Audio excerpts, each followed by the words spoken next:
There's a time for leverage, but there's also a time for violence, which is just brute force.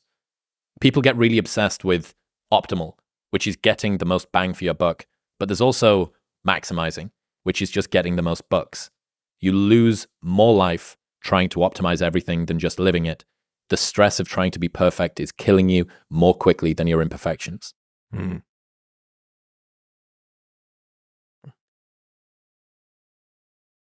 I think that's an ode to being willing to take huge amounts of imperfect action towards one goal and being willing to sacrifice other things for an extended period of time, despite the fact that other people will say they're making a sacrifice. Like when we enter seasons, I call it, the season of no, which is where I have an extended duration where I say no to almost everything. And most people say that's unbalanced. And they hurl that as though it's a bad thing. They're like, that's so unbalanced. And you're like, yes, that's the point. Because if I had a balanced outcome, then I won't have the outsized return on this one thing.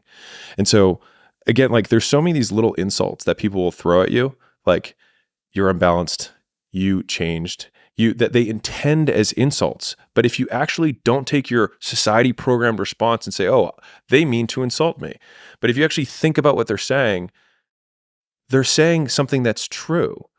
And then we just need to be okay with that truth because that was the choice we made to begin with. And so I think about that a lot, which is like, how many things do people tell me that they intend to insult me with that I can take as a compliment?